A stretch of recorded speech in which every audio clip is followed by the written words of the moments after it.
L. Épidémie D. Ebola 2026. La souche inconnue qui défie la science et les frontières. Le 17 mai 2026, l'OMS a prononcé une urgence de santé publique de portée internationale face à la progression alarmante d'une épidémie D. Ebola dans l'est de la rez-de-chaussée. La souche impliquée, le virus Bundibugyo, représente un défi sans précédent récent. Troisième détection dans l'histoire de la maladie, après l'Ouganda en 2007 et la rez-de-chaussée en 2012, elle est confrontée à un vide thérapeutique total, ni vaccin, ni antiviral approuvé. Contrairement à l'Ebola Zaïre, pour lequel des vaccins efficaces existent depuis 2019, le Bundibugyo laisse les équipes médicales opérer sans filet de sécurité immunologique.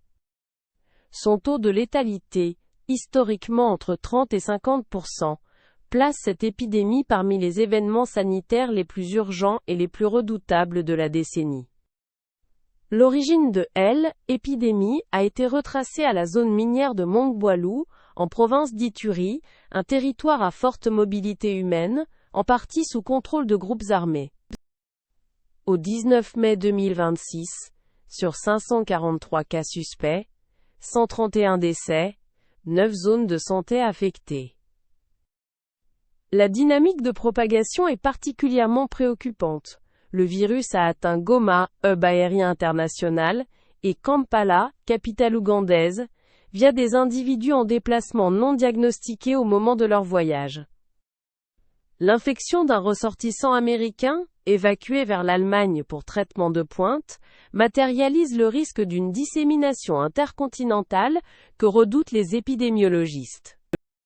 Sur le plan épidémiologique, la transmission par contact direct avec les fluides corporels constitue théoriquement un facteur limitant la propagation explosive. Mais cette réalité biologique se heurte à deux obstacles structurels majeurs.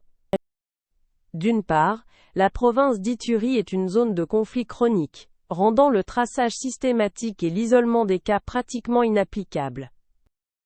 D'autre part, l'absence totale de contre-mesures spécifiques au Bundibugyo impose une gestion purement symptomatique dans l'attente d'essais cliniques d'urgence.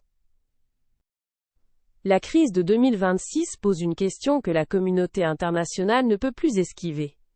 Pourquoi, 10 ans après la catastrophe ouest-africaine de 2014, certaines souches D. Ebola restent-elles encore dépourvues de vaccins? La réponse est à la fois politique et financière.